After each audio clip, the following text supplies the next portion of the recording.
Alright, we're here with Nick Mapes, and what did you just do? I got 5th place at the Iowa Regional. And what were you playing, sir? Pure Sky Strikers. Yeah, I did not even get top 4. Pure Sky Strikers. Sky Striker. Alright, let's get into the profile here.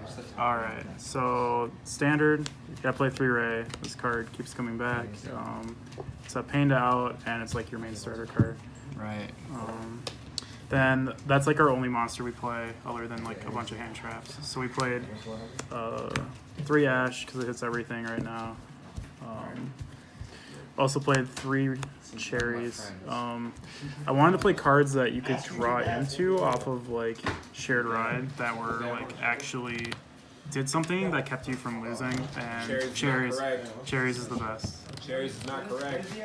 Okay, he's wrong. Every time I resolved this against him, he lost. So Yes, so I'm salty. and then we played 2 Valor. I switched it up from Ghost Bell because Ghost Bell didn't hit enough and do nearly as much as I wanted to. Valor hits their combos.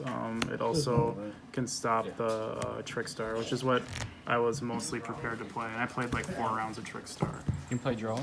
I do not play Droll. You should not play Droll in this deck because you don't win fast enough. Right. I don't play the Skies Phantom Blaster for the OTK, so like there's no point in playing Droll if you're just gonna get into a resource game. I'm fine playing resources, so this is much better, much more consistent. 3 Engage, it's your starter card. Gotta get to it as best card. Every deck plays it. The card you play in case you don't draw Ray gets you going. Pretty self-explanatory. Just gets you a token. This card actually is really good with multi-roll because you can like protect the cards that you actually want to set off multi-roll. You can instead of setting like your good cards, you can set this Hornet Drone, and then during their end phase, activate the Hornet Drone, and it gets you a token to get going on your turn, and then you can reset the card that you want. So like an Engage. Comes up a lot. So next 3 of Widow Anchor. For sure 2. I played 3 for consistency. Also, it gets sided out. 1 gets sided out a lot. You have to see it to stop their plays. It outs like just problems like Borrowed. It's really you need 3 in the mirror because you have to negate your own monster a lot. So and it gets usually is the first ones to get banished off a multi-roll. So why do you negate your own monsters? So in the mirror match for the Widow Anchor, it has to negate the effect before it steals. So you if you Widow Anchor your own monster in response to their Widow Anchor, it doesn't negate the effect, so they can't steal their monster. I don't play the quick play like Lance, the Eagle Booster. This card just does the same thing. And Eagle Booster is really only good in the mirror match. Then for 2-0s, we play 2 Field Spell. This is the deck thinner. It is ridiculous with multi-roll. You really have to see this card, and it works well because you can just target this and chain it. For this to resolve, it doesn't have to send the card to the grave, unlike this card. So, gotta play 2. Gotta see this card. This card is really good, and it gets you to your engages really quickly. Then we played 2 multi-roll. This is probably the best card in the deck. It sets everything. You have to play 2 because people will out the first one, and they don't expect you to play the second one. And you want to just flat out draw this going first. You don't want to search it to be that one of search it for late game. You want to just open this card, and then it works well with the field spell. You can send the field spell to the grave, so they can't respond to your cards, and then you get turn player priority on everything, and your engages don't get ashed, and this goes to grave, and it gets you array. Next are the 1-0s, 1 Afterburner, Monster then Spell. Jamming Way is arguably better than this because it doesn't target the monster that it destroys. This is a spell then monster. Shark Cannon, honestly, is the best one of. You can just do fun little plays with it. You can search it off. You can choose to do the how you're gonna resolve your blue guy and the multi-roll. So most of the time you want to multi-roll first to set your engage, then search the engage, but you can search your Shark Cannon first off of the blue, banish one of their monsters, like for a reincarnation target, and then you can reset it off of the multi-roll. And then if you've multi-rolled sent a card, they can't respond to the card that you banish. So if they have the reincarnation, you can activate this. You banish their monster. They can't respond with reincarnation and then reset it. Pretty good. And then the last one was the recycle card. This does more than recycle. It's the scapegoat killer, it's the board clear, and it's the advantage where it lets you draw for every monster it destroys. So this card's ridiculously good. You have to play this one. Next, the generic spells, 3 terraforming. This is the only card that really like scares me about getting rolled, but like you want to see the field spell as often as possible. It fills a spell in your grave, and if you're not worried about drawing 2, because if you draw 2, you just send the other one off the field spell. So why did you play 3 terraforming and 2 field spell? Just because for the fact that it draws or puts an additional spell in grave, and if you see 2 of this, you can play this, search a field, and then send the other one off the field spell. If you draw 2 field spell, you can't field spell send the field spell. Right. So 3 is the correct number to play. Play more of this. And then I maxed out on goods. A lot of people only play 2. A lot of people only send the Metaphor Fusion, but this is actually like your engage if you don't draw engage. So this is like your starter card. So send your engage if you don't have it. If you absolutely brick, send your fusion and draw a card. But fills your grave with spells and gets you going.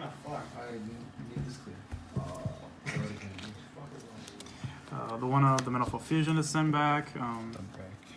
The brick, but it's not like a brick because you play these cards, and these cards don't brick you. Right. So this automatically sends it, or this can send it off of that.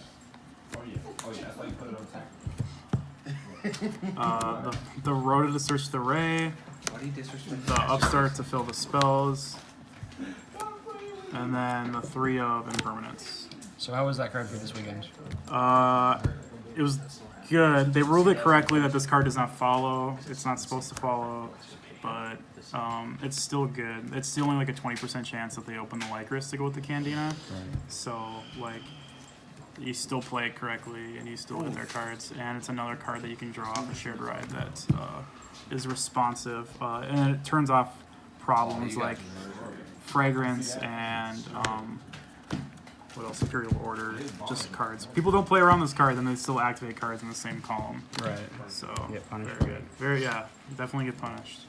For the extra deck, play Pier, so I got to max out in reds and blues. So 3 reds, adds 1 back from the grave, 3 blues, searches, pretty standard.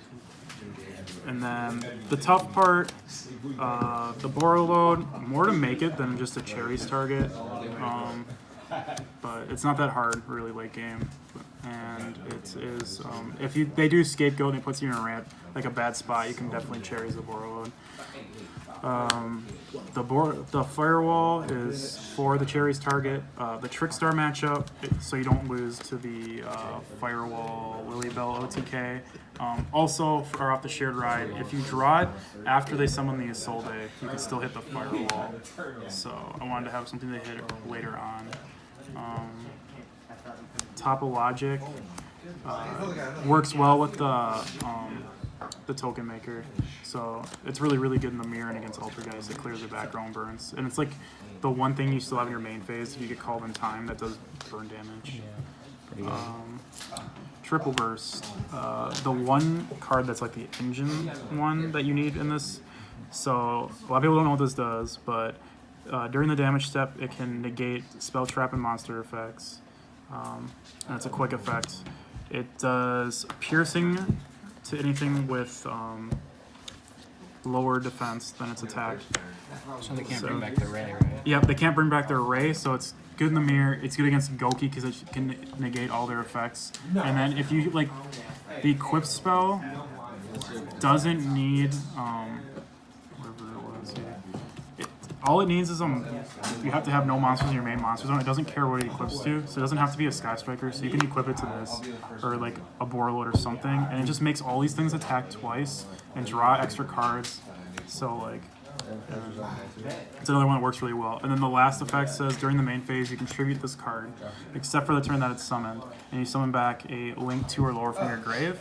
So you can summon back like a red from your grave, and this gets its effect on summon, not when it's link summoned.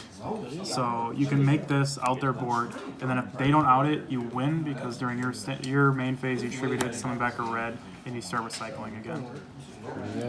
So. And then we played some Nightmare cards. We played the Unicorn, the Phoenix, and the Cerberus. This is definitely the worst one. Phoenix outs everything. And then I wanted something to climb. I didn't want to just play a second Phoenix that does a little more damage. So like you could always like make a Phoenix, and then if you had something else, just make another Phoenix. But it's like I wanted to have something that did more damage that was a little more useful than like Cerberus, because this only hits cards in the main monster zone. So if I get something to out anything. And then the last two were 2 Cherries targets, the Soul Day and the Double Helix. Oof. Yeah, oof. Sorry. We don't like losing to. We'd rather just randomly just auto win if we draw cherries. So the final was the side deck. Still needs some improvement for Nats, but Sphere Mode for the Goki matchup. Yep, gotta play it. Twin Twisters for Altergeist, the Mirror for Trickstar, for when we go first against Trickstar. Mind Control for Mirror and for the Trickstar Brandish. These go in, and usually one Widowmaker goes out because this is like your turn 1. You usually can't fill 3 spells in Grave without playing Toon Tables. So this just outs it, and then this doesn't get negated if they chain their Widowmaker, because this doesn't have to negate their effect. So it's also another spell that if you have played the multi-roll, that they can't respond to it.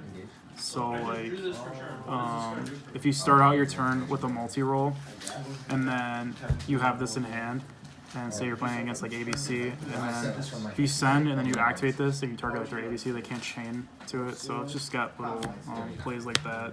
So being able to respond to this card is really good. Shared Ride. I only did 2 because I didn't want to draw multiples of it, and like if I saw it going first, then it's a good card. Like it helps you draw and get out of your bricks. But if you draw too many, you brick. Might move it to the main, but I don't win die rolls, so it's really hard to justify this going into the main. And then, but it can also get ashed, so it's just like kind of meh. Triple evenly. Probably, like, I don't think I ever really sided this card in, and I never lost when this was played against me, so I'm gonna probably choose between these when I go for Nats. Right.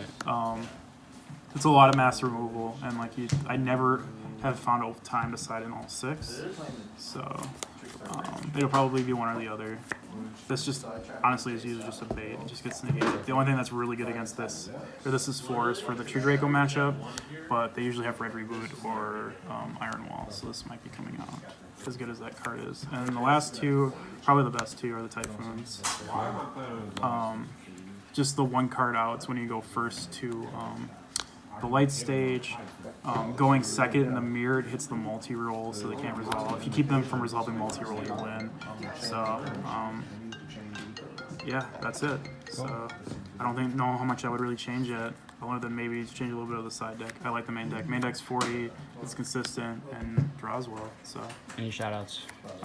Shout out to Team Guyanese Gamer for supporting me and helping me do well in these events.